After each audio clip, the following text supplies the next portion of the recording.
Good morning, everybody. I'm Judy Siegel from Pro Bono Partnership, and I am joined by the brilliant Barbara Paxton from Board Strong. Woo! And we're going to get started right away because Barbara and I both think we have far more content than we have time.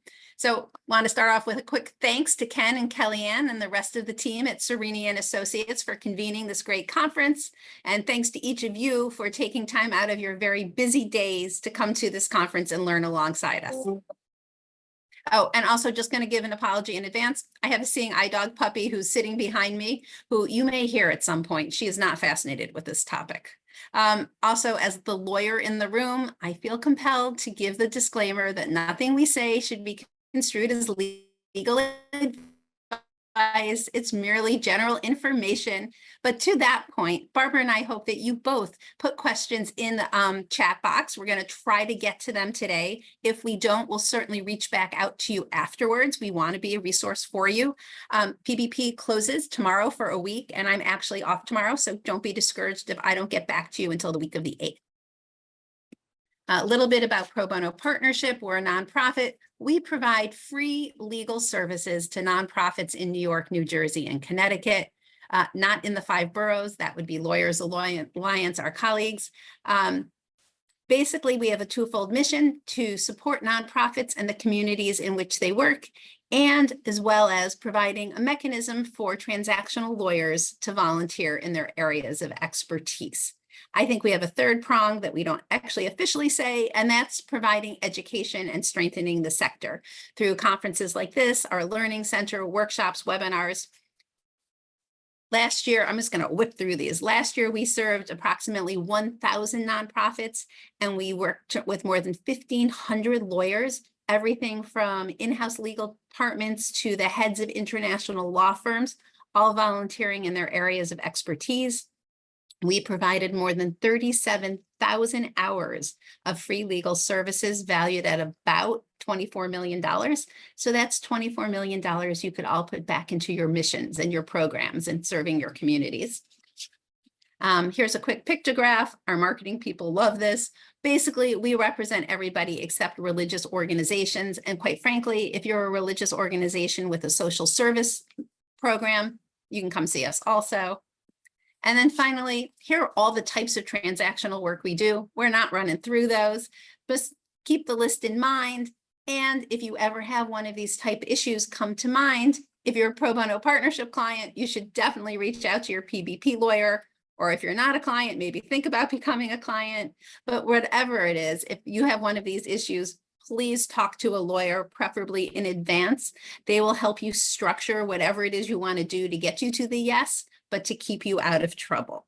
And with that, I'm going to turn it over to Barbara, who's going to tell you a little bit about Board Strong. Thank you, Judy. So Board Strong is a nonprofit organization.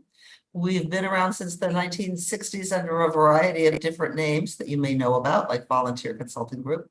Changed our name to Board Strong about 3 years ago. And our mission is to advance the nonprofit sector by basically by supporting nonprofit boards. We do all sorts of work with boards, including consulting, recruit facilitation. We do some recruitment and placement. We do lots of training, and we have lots of educational resources on our website. I hope you check it out. One of the things we've done recently is yesterday, we had a panel of nonprofit board treasurers. So that was an hour long. And with just an opportunity for volunteer board members to talk to one another and hear from one another. We think that there need to be a lot more opportunities for board members to learn from each other. We also have a board recruitment platform. So nonprofits can connect with individuals looking to serve on boards and vice versa. It's free. Please go check it out. And finally, we're an affiliate of the New York Council of Nonprofits. And I hope you noticed that Ken Cerini's the first several slides on the nonprofit sector in New York State came from the state of NICON's State of the Sector report. It's our second year putting it out, so we were pretty excited to see that. Back over to you, Judy. Thanks. And I will just say, as far as that report goes, first of all, thank you so much for coming up with that. We find it very helpful when we're doing presentations to try to explain what is the nonprofit sector, because while you all know what you're working in and the struggles you face, people who don't work in the sector don't. So huge, really amazing resource, highly recommend it. And I would also recommend you look at our Learning Center, which has a lot of great articles on board governance, board leadership, which I think will help you also. Let's see if we can get this to work. All right, so what law applies? We're just going to start at the very beginning for a quick minute, because if you're particularly interested in legal, you can go hear David Goldstein and Doug Rowe talk about legal issues after our presentation, but I just want to sort of level set for you for a minute. So what law applies? There are two sets of laws. There's state law for the corporate form of your entity, because you're nonprofit corporations, and there's federal law if you're a 501c3. The federal law comes in for the 501c3 part, and then you're subject to all the other regular federal laws as well. But from a state perspective, you're organized under, in New York, the New York State Not-for-Profit Corporation Law. That's the main body of law. But what you need to know is that laws that apply to nonprofits also live scattered all over the New York State laws. So for example, laws on fundraising are found in the executive law. The Estates Trust and Powers Law govern a lot of actions that nonprofits can and cannot take. And as well as New York State labor and employment, all those laws also apply to you. And in fact, if you're actually operating in another state or have employees in another state or providing services in another state or fundraising in another state, those states' laws will apply to you or may apply to you as well. So that's the first bucket. You're organized and you operate as a state entity under state laws. Now, as I said, federal law is going to govern you as well. If you're a 501c3 organization, you apply to the Internal Revenue Service for that determination, that awarding of status. And the IRS has a lot of rules. There's, first of all, the Internal Revenue Code, which I've been told that if you stood it on its side, like in big books, it would be taller than I am, and I'm 5'3". So think about all the pages and pages and pages of laws that are in that Internal Revenue Code, as well as Treasury Department rulings and such. So there's a lot of laws that govern you. Then there's also things like common law, and these are interpretations, judicial interpretations of the actual written laws. And that's where we find the board roles and particularly board fiduciary duties. There are case laws and decisions that surround the way you conduct yourself. So just a little bit about the law, and here is a second chart, which I don't know, it's nice, it's colorful. It sort of sums it all up for you in a sort of nonprofit function of state law versus tax exempt function of federal law. And I want to highlight the second bar on the left that says most are often incorporated. You do not have to be incorporated to be a nonprofit in New York. You're going to lose a liability shield. So we rarely recommend that you just carry on in a non-incorporated way. But you can be unincorporated and still actually get 501c3 determination from the IRS, sort of a little known fact. And you'll just see that nonprofits in New York State or any state are formed for non-pecuniary purposes. I know Barbara hates that phrase, but think about that as you're not raising money that's going to be distributed back out to any owners. Nonprofits don't ever have owners. So don't let anybody, paid staff or board members tell you that someone owns a nonprofit. That is a falsehood. And then on the right, we see tax exempt, and they're organized for charitable, literary, educational, religious, scientific purposes. It's all the good stuff you think about, all the making the world a better place. It goes both for state law and for federal law. So we're going to let Barbara talk a bit now about the structure, sort of the corporate structure of nonprofits. Thank you. Thank you. Yeah, so we're going to talk about the different responsibilities of the board and the executive director, but thought we would start out by sort of laying out what is the hierarchy of a nonprofit organization. Well, nonprofits can be membership organizations. They don't have to be, but they can be. And so members are really the highest level of authority in a membership organization. And just to remind you, a membership organization is pretty specific. It's an organization that have members that may or may not pay dues, but they meet annually, they vote, they elect the directors and the trustees. So ultimately, they're in charge of the organization, if you will. You may run into organizations that have a category that's called member, like museums, for example, that's just a fundraising category. Those aren't actually membership organizations. If you're a member of a museum, you don't have to show up at an annual meeting and vote. So members vote the directors or the trustees, or alternately, we have what we call self-perpetuating boards, which means that directors and trustees vote themselves in, and they have to go out and find new directors. Then there's the executive director. That is the person who runs the organization on a day-to-day basis, who's responsible for carrying out the mission of the organization. And that is the sole employee of the directors or the trustees. Directors, trustees do not manage other staff. They can talk to them, they can get along with them, but the only person who reports to them and whom they can manage is the executive director. And then the executive director is in charge of everybody else, the staff and the volunteers who carry out the mission and take on the day-to-day operations of the organization. So a little bit more about members, right? That's legally defined as a separate body from the board. I think I kind of covered this. They may or may not have voting rights. Usually they do, to elect the board. And again, you don't have to have members, but do make sure that if you check your membership documents, if you are a membership organization, there's some particular rules underneath state law in terms of what is a minimum quorum for your organization. And just parenthetically, if you are a membership organization and you have trouble getting a quorum and nobody ever shows up, you might want to think about changing that. It's not all that difficult. But if you do have active caring members, that's a really great way to support the organization and people in it. Right. And I also just want to highlight that sometimes people don't realize that they're membership corporations because that language is living in the certificate of incorporation, the document that sort of gave birth to the nonprofit. It's really important, board members and senior staff, to pull out your certificate of incorporation at least once a year to see whether you're actually doing what it says you're doing. That is the be all end all document.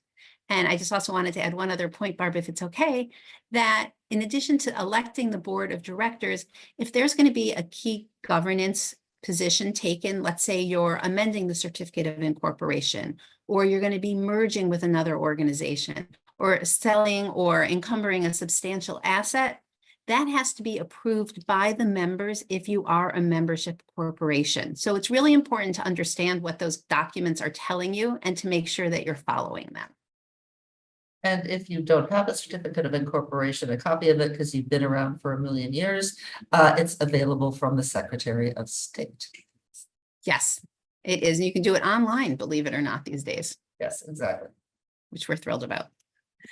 Okay, here's why you're all really here. The role of the board of directors and the chief executive officer, also called the executive director. I feel like towards that, like I feel towards many things. I don't care what you call the person in that role. Call them Grand Poobah. Works for me. So Barbara and I will probably use CEO, executive director interchangeably. That's all just nomenclature. Don't worry about it. All right. Why do boards have nonprofits? And why the heck did this woman put up a picture of, actually, it's Bondi Beach in Sydney, Australia. And if I were a better photographer, you would see that this picture actually is showing that there's a huge steep cliff off to the side to get to those crashing waves. And on the other side of the path, there's this really steep cliff. And I always tell my directors when they say, well, how am I really supposed to know what I'm doing, Judy? And the answer is close your eyes and visualize this winding road along the beach in Bondi. Off to the side, right? You're going to crash down. On the other side, big old mountain or whatever. What keeps you on that road? And what keeps you on that path is the guardrail. And you, my friends, as the board, are the guardrail. It is your job to set the direction of the road and to keep it going in the right direction. So as a board member, you decide, is the road a guardrail going to zig? Is it going to zag? Which direction is it going to go? Are you going to go up and over the hill, through the mountain? That's all you. That's big picture strategic thinking. What you are not doing, oh guardrail, is you're not paving the road. You're not painting the yellow lines. If you're in the Northeast, you're not filling the potholes around March or April, because that's all operational. And that is not what boards do. Boards are big picture thinkers to make sure that the nonprofit is fulfilling its mission. You're not engaged in day-to-day. Now, having said that, and to Ken's point that most nonprofits are small with less than $1 million budget, I would tell you that most are probably far smaller than that. And oftentimes, as a board member, you're also going to be a worker. There is no doubt about that. But you have to remember different roles, different hats, different responsibilities. So your job as that guardrail is to make sure that your CEO or your executive director and her staff have all the tools they need to fulfill and operationalize your vision, your mission. So whenever you need to think about what is my job now, easiest way to think about it, board of directors, is to think about that guardrail. And for my CEOs out there, you can say to your boards, hey, people, remember, you're not pothole fillers, you're the guardrail. It's just a really nice, easy visual, I think. Okay, Barb. I love that. Yes, the path is definitely the mission. The nonprofit boards really are, garners of the public trust. Nonprofits are public trusts. And to ensure that all of the funds that are given to them are in furtherance of the mission of the organization that the funds are given to. So why do we have boards? It's because of that oversight.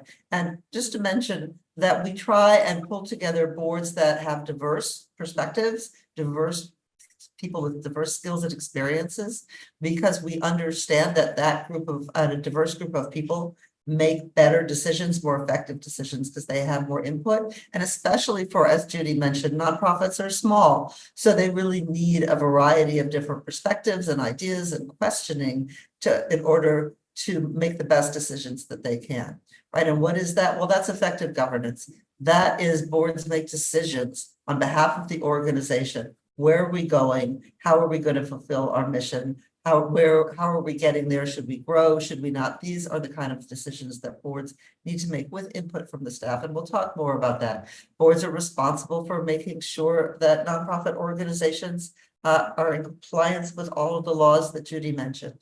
Does that mean that you as a board need to know be in the weeds, nitty gritty? Judy's shaking her head, of course not. But you need to be sure that the organization, that the leadership has the guidance, that that you're assured that these things are getting done. Who's responsible for what? How are things happening? Strong financial oversight, budgeting, making sure the organization is spending its money in line with what the mission is and what its donors want. And also making sure that you're preserving the assets of the organization, right? Making sure that that what you want to do, what the organization wants to do, doesn't deplete the assets of the organization and keeps the organization sustained. Fundraising is a responsibility of the board. I'm sure you all know about that. Really around bringing in connections, bringing in your resources, right? Time, talent, treasure, testimony. Serving as risk managers, that is where all of the diverse skills and experiences come into play. And also because boards aren't in the weeds, they can sort of look up above what the day-to-day work is and see what people who are in the weeds may not see. They could be more visionary and about visioning, planning for the future, really thinking about where is the organization going. So those are the oversight, those are the roles of the nonprofit board. Again, public trust, they are responsible for making sure the organization fulfills its mission as best it can. You're next. No, Judy, you're next. All right, so board perspective. This is how you should be looking at things, which in my mind, again, really just another way of asking, where are we going down that long, windy road? So what are our goals? That gets back to both what is mission, and where are you going to find that mission? You're going to find that mission in the purpose clause of your certificate of incorporation. And I want to really highlight here for you, board perspective, that you may decide that you want to take a sharp right-hand turn on your road. That guardrail is going to go shooting off to the right because you've been working with victims of domestic violence, let's say, but now you think that really you need to expand to human trafficking. And I think, especially for all of my Long Island nonprofits, I think you're probably aware that there is a large human trafficking problem on Long Island. So that is great. And we are never going to tell you you shouldn't be doing this important work, but you need to make sure that you're permitted to do that work. So boards are big picture people, and they're going to look at that goal and think, well, okay, this is our goal. Can we do that? Like, do we need to amend our certificate of incorporation? Maybe you do, not a big deal. But my point here is you're not only thinking about your goals, but board perspective is how are we going to effectuate those goals? Should we be doing something more, something less, something adjacent to the work we've been doing? So if we're dealing with victims of trauma, and maybe we work in mental health or whatever those services are, perhaps we want to also step back and say, are we modeling that internally with our own working policies and procedures? Have we created that environment? Remember, your big picture. It's not just fulfilling that mission. I think as a board, you have to create that workplace environment as well. Some people may disagree on that one, but I would counsel my clients around that. So if you're committed to providing behavioral health or healing to your clients, have you created that workplace as well? Do you have policies? Have you provided tools or given those tools to your senior staff to make sure that you've created a workplace that mimics what it is you want for your clients? As a board, what should that policy be? Maybe you want to think about sabbaticals. You want to think about extra vacation time. Those are all big picture items. Those are your guardrails. What training do we need to govern well? Well, that takes a whole lot of different paths. So in terms of your fiduciary duty, you probably want to come see Barbara or me. We do lots of board trainings, as Barbara said. Pro Bono Partnership does them all the time for our clients and non-clients. BoardStrong does it all the time. That is their job. So reach out and use us as resources. But also, there are a whole host of other workshops and webinars you should be directing your staff to, right? You're providing those tools. One of those tools would be recommending that they get education. Remember, your big picture, you're setting the stage, you're making it happen. When I mention tools, I think tools are so important. So a strategic plan. Do you know where you're going in the future? Which way are you zigging and zagging? A policy manual. Policy manuals are super important. Some people come to us and they say, oh, we only have 2 or 3 employees. We really don't need an employee manual. I'm going to push back and disagree on that. You want to be saying to your senior staff, hey, we need this policy. We're going to ultimately approve it. We'll talk with you about what we think goes in it, but we need a policy manual. We need policies around gift acceptance if we're a board. You don't necessarily want to say yes to every gift that's offered to you. Some gifts cost more than they're worth. You want to be able to provide that mechanism for your board members to say no or say, I have to get back to you in a very gentle, loving, donor supportive way. You want a stakeholder input is so huge. You need to know what the people who are funding you care about, and you need to know about what your community needs. I cannot emphasize this enough. I just did a whole workshop on DEI and building your board. I think, although I 100% agree with Barbara that it is a top-down model, board oversees chief executive officer who oversees staff. The board can't know which way it should be setting its guardrails unless it knows what the community it's serving needs. How do you do that? In 2 ways. One, you put people from the community that you're serving on your boards. They know best what is going to help them. We had more time, I would tell you how I blew that in the biggest of ways when I was young and oh so privileged. The other thing I will say is your CEO has great knowledge about what her staff is seeing, what her staff is experiencing in those interactions, and you want to get that stakeholder input from him or her all the time. And we're going to talk more about how that dialogue takes place in another minute or two. And then again, of course, articles of incorporation and bylaws. I'm a lawyer. I'm going to tell you, you should be looking at them at least once a year, making sure you're following them from the board perspective. If you have policies or rules in your bylaws or your articles of incorporation and you're not following them, then that action that you've taken is legally invalid. Don't do that. And I will tell you, it always goes wrong at around 3 o'clock on a Friday in July or August. So, or, right before Christmas, that's the other time it all explodes. So pull those documents out once a year and be aware of them. Barb's going to tell you the flip side. I keep calling you Barb, a good friend who's a barber who's a barb. Sorry about that, Barbara. It's all good. I answered all of those things. John McLean just put in the chat, can we think about it as the board relationship as noses in, fingers out? I had never heard that phrase before yesterday, and now it's the second time in 2 days that it's been brought up to me, and I kind of love it. So. I'm kind of going to steal it from them. Yeah, exactly. It must be an accounting thing. Okay, so what is the CEO perspective? How do we want what is the CEO's job? I think what Judy just mentioned as well, it's a really, while we're talking here about separation and about how you not blur the lines between management and governance, we also need to acknowledge that it's really a partnership. And sometimes if one side of the partnership is a lot more experienced than the other, you want to establish kind of a coaching relationship, right? Has the ED been around along the president's new, or is the president been around and you have a brand new ED? So not a team relationship, but also a learning and coaching relationship. So, but really the CEO's perspective is trying to figure out how do we accomplish the mission that the board has set for us? What are the steps that we need to take? Who are the staff that we need? What are the costs? Again, when are we going to do it? Where are we going to do it? Who's going to do it? These are all things that their expertise should enable them to lead the organization around. So thinking about how you work with the board on those issues, right? Letting them know what's the budget and all of that, but really letting the CEO take responsibility for that. You've hired the person to do that.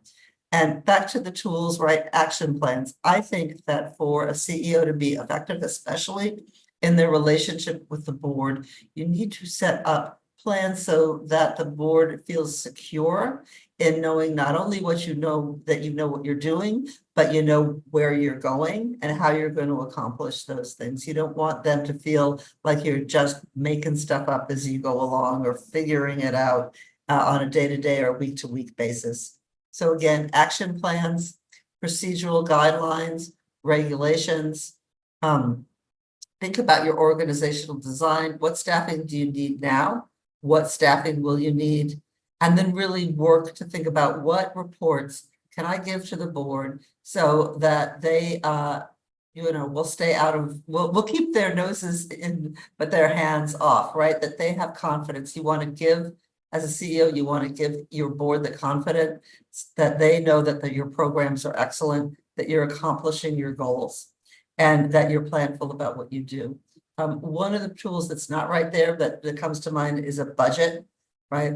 The way that the board most commonly retains control of the organization is through a budget. So you want to make sure that you create with the board a budget that's realistic, that you report regularly on it so that they feel like they have input into the areas where they are responsible.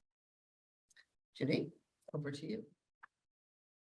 All right, so here we have popular ED management concerns about boards.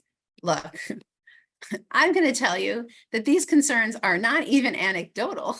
We know that they are flat up accurate. And we know that not just because we've heard them, but because there's been a lot of research in the nonprofit sector, particularly by BoardSource. If you guys don't know BoardSource, it's a nonprofit that's committed to fostering and developing excellence in the sector.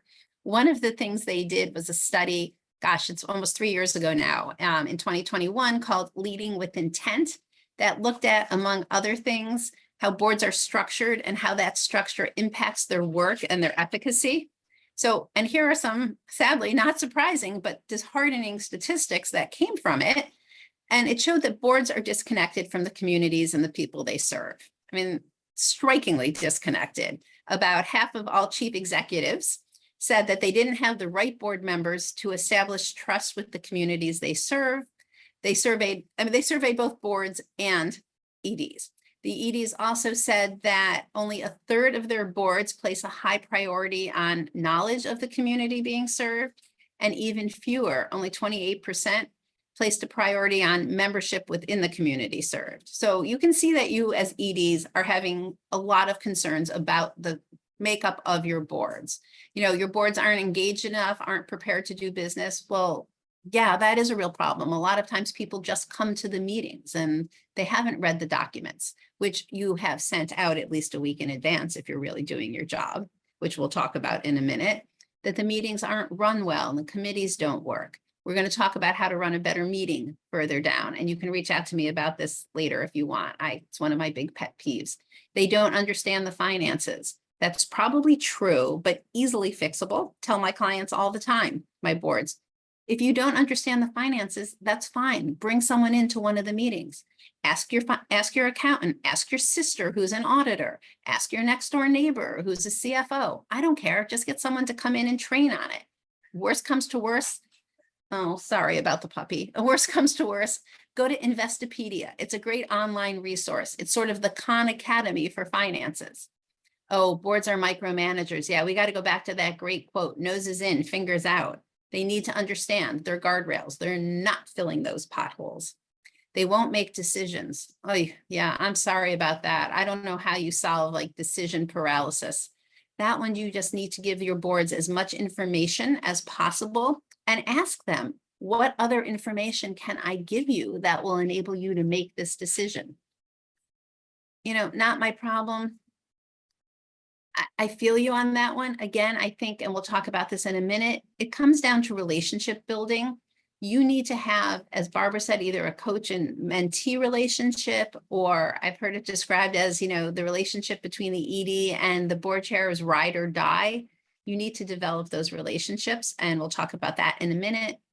Board doesn't hold peers accountable, up to you. Well, you know, I got to tell you, I really sympathize with you on that one, because the favorite thing to do is blame the lawyer.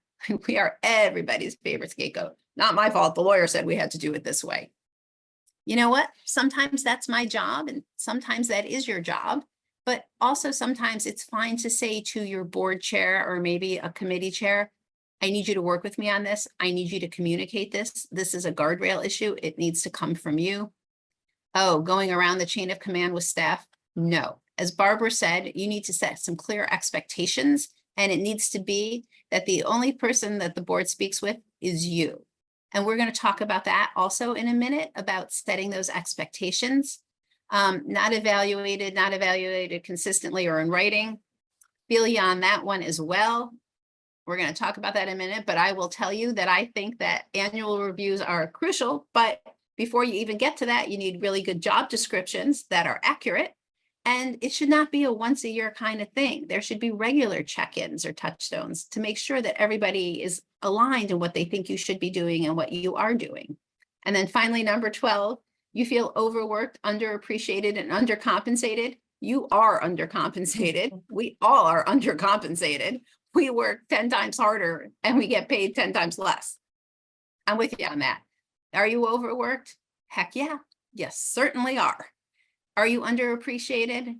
Maybe by your boards, but certainly not by us, not by my peers, not by my colleagues, not by Barbara. Please know you are loved. And if you ever just need to pick up the phone and call us and tell us you just need to blow off some steam, we got you for that too. You are very appreciated by us. All right, now flip side. Thank you. So funny. Right. So here are some board concerns about management. And I think as we go down here, what we'll find is sort of the crux of some of these is communication, always communication, right? Communication, making sure you should really, I echo what Judy said earlier, train your board every year or two, have someone come in and remind them what their job is and what all of this means and what is their oversight responsibility and what isn't it. And also remember that just as a way of keeping your board engaged, they have to feel some connection to the staff and the mission. So if they feel like they don't know enough of what's going on, it could be twofold. It could be they feel like they're not enough, they're not informed enough to do their job of oversight, but also that they really want to know what's going on. They want to know what is their connection to the mission of the organization. Right? So think about their concerns are like, they don't know what's going on. How do I know what I'm told is actually happening? You want to think about how you communicate to your board what actually is happening and give them confidence. Otherwise, they're going to go around the CEO and go to the staff and start asking questions. And that is big, that is a recipe for disaster. As we've talked earlier, you want to make sure that the nexus is between the staff, the board and the CEO, right? Other concerns, right? Where does the power sit? What is the balance between who's making decisions? What is the strategy? On the other hand, you'll see boards that are too controlling.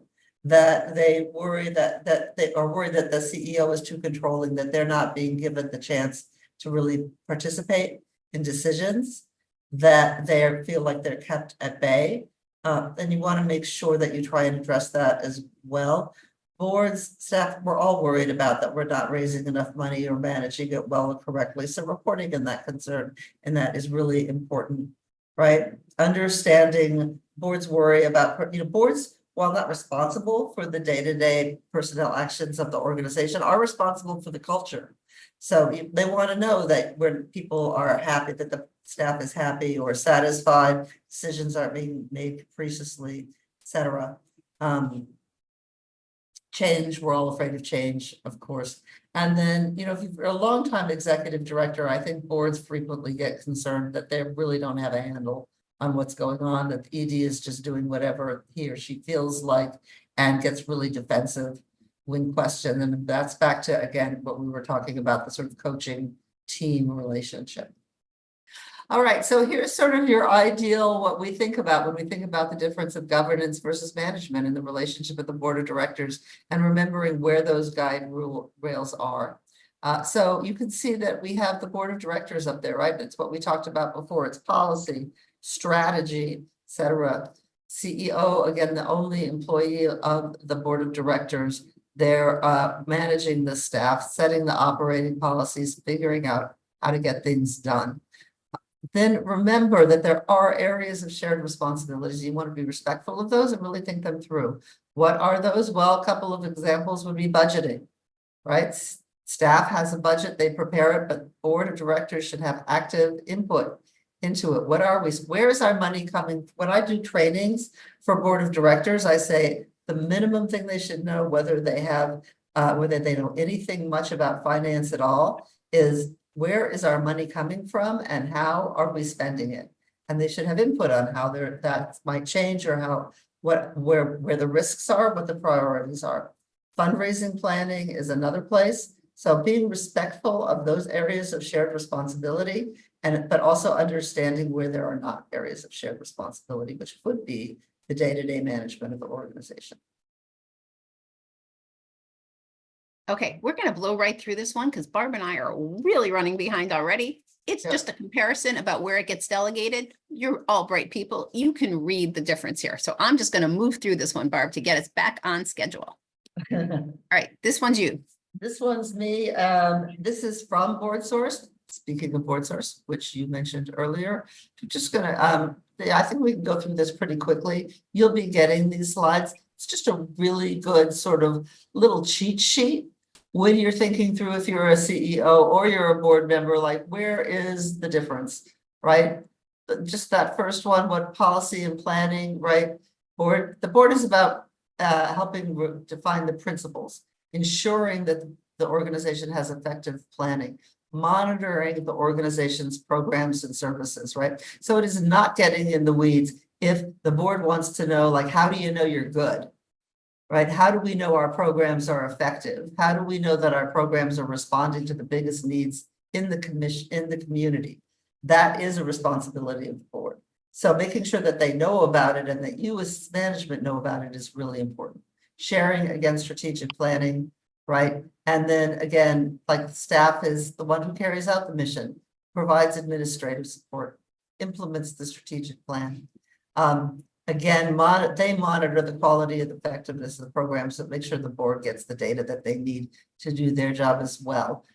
Finances, it's the board's ultimate job to ensure that the organization, there's a good question towards the end from Gail Glister. Let's handle that in a second. So I'm looking at the chat. Again, the fact that one of the boards, the main way that the board really has control of can feel like they are doing their job as governors of the organization is to review, approve, and monitor the budget. So make sure that you're really mindful of that, knowing that it is the responsibility of the staff to actually execute the budget. Okay, and I'm just going to say it is 10:29, so we have 6 minutes. How is that possible? Because we love these topics. Because we love these topics. All right. You know what, Can we skip to helping to maintain the delicate balance? Sure. That starts with needing a formal job description, which is your slide, but also one Okay. more. There it is. My passion is writing expectations down. So Judy, go to the next slide, and that's on you. But because Here. I just think they should have this. Okay, so these ones really important. So how do you maintain this delicate balance? Formal job descriptions, not just for the ED, but also for your individual board members. Everyone needs to know what it is their job to do, and they need to be reminded of it periodically. Having the policies tucking them away does not help anybody. Also, open and frequent communication between the board and the ED on roles and responsibilities. I love documents that talk about and make clear who's making what decisions. It may be that your CEO, has the authority to make a decision or sign a contract, but you need to be clear about up to what dollar amount or for what areas. Again, the more you can be clear about it in the beginning, the better off you're going to be after the fact. I think Barbara and I are huge fans of spelling it out. And also, as you spell them out, you're having that open dialogue that will remind everybody ultimately of what you've decided on, and the fact that they need to be reviewed because nothing is static, especially the nonprofit sector. What happens when the balance shifts? Look, you need to be having open conversations regularly between the board chair and the ED. You need to develop a relationship. It can't just be they're a wonky teenager that only come to you when they need money. Like, that is not a great working relationship. We all love our children, but there are moments when they hit us up for cash that we're not so happy. So just remember, it's ongoing. You need to build these relationships. It should be ongoing. I don't know that I think that the ED should only talk to the board chair. I think in some situations, given the size of the organization, EDs also have very meaningful relationships with committee chairs, maybe HR. If you're in a healthcare profession, it might be with a compliance or there's some other regulatory word that they use for it. But my point here is that you need this relationship. It needs to be refreshed. It needs to be open and honest. And the last bullet point, you have to be able to voice concerns to the other in a safe, non-judgmental setting. Look, people disagree all the time. We all disagree with people all the time. You can do it effectively or you can do it defensively. There is a way that works better. So just sometimes think about maybe you need to reframe how you have the conversation, but no matter what, it must be a respectful conversation. And look, if you've lost all faith in your ED, you need to think about doing something. And EDs, if you're really getting nowhere with your board chair, you need to think about how do you better manage that relationship. And it may really be calling in Barbara and her people and revisiting that relationship and how to make it stronger. All right, the board meeting. 3 minutes, we can do this. Okay, this is all in service of understanding that if your board meetings aren't run well, if they aren't tight, if they don't keep to the time, your board will become really disaffected, right? They want their time to be utilized well. One of the top 3 things, right? They want to know that what your mission is and they care about it, but they don't want to sit around and do nothing in your board meetings. So what should they receive in advance? And please, once a year, whatever, remind your board that it's their job to read the information ahead of the board meeting. You do not want to spend time at a board meeting shutting everything down and asking everybody to read the information that they received. Yeah, I know Judy's like rolling her eyes. I hate that. Whenever, you walk into a meeting and someone says, okay, now we're going to take 3 minutes to 3 minutes so everyone can read the minutes from our last meeting. No, do not do that. So your ED report, right, should be overview of what's happening. Any committee reports, right? You do not want your committees to take up valuable time in your board meeting, just reciting what they have done for the last 2 months. There should be minutes, there should be reports. They can read them ahead of time and ask questions. Any other reports from advisors, your financial reports, and then any other items for discussion. When should they receive it? I believe at least a week ahead of time. I know that's a challenge, but shoot for that as a goal. And then who's responsible for pulling it all together? Committee chairs should be willing to put down in writing what their report is so people can know about it ahead of time. Advisors, yes, put on your schedule every year, every once in a while to bring in your advisors, right? Who are your auditors? Who are your investment managers? That sort of thing. Officers, and then the executive director as well. 1 minute, Judy, what are we going to do? We're going to pass on the really well-written hypos we had because we don't have time, but in Yeah. terms of who distributes the information, I don't care. Barbara doesn't care. Normally it's the executive director. It could be the secretary. It could be a different officer. Just get the information to everybody at least a week in advance so people can read it, think about it, send back questions to a committee chair so the committee chair can come back to the board meeting with more information, or maybe you're going to need to table it because a lot of questions came in, but use that time. And who should be at the board meeting? Well, obviously your board, your ED, perhaps other officers, your chief information officer, your chief financial officer, maybe your chief operations officer, depending on what's going to be discussed, you might want that impact. Again, advisors. Oh, 10:35. So we're going to have to pass on the beautiful hypos that you'll be getting in the slides. I want to add one more thing. Oh, I just want me Back to. to, okay, back to sorry. the board meeting. You need the chair to be the enforcer. If people haven't read the materials ahead of time, say, sorry, you didn't read it. Move Right. on. Right. Judy, And the what's other your thing last point? I was going to say in terms of agenda, please consider using a timed agenda. Then everybody knows we're going to only have 15 minutes to discuss this. So we're going to be prepared to discuss it. And there's something called a consent agenda. You use it for very basic items that would normally pass anyhow, approving the minutes, perhaps a perfunctory, oh, you know, we decided to recognize this person as volunteer of the year, whatever. We can, I'm happy to talk with you about that offline. But that consent agenda can take like 7 or 8 things you would have had to vote on separately. You move it all as one, it'll save you 10 or 15 minutes at your board meeting. All right, so we're going to say thank you so much for coming. Kellyanne asked me to remind you, next up, we have legal and governance with my friend David Goldstein and Doug Rowe. They're both from Sir Tillman Balin. Fantastic. You'll learn a lot. Or you can go to fundraising. Also really good. Christine Deska and some of her colleagues, spectacular. So we just want to say thank you so much for coming to Thank our you. presentation, and call us if you have questions. We're here for you. Yes, our info is on the last slide in this package. Yeah, and please take advantage of it. Yep. Thanks, Thank Barbara. everyone. Bye-bye. Bye-bye.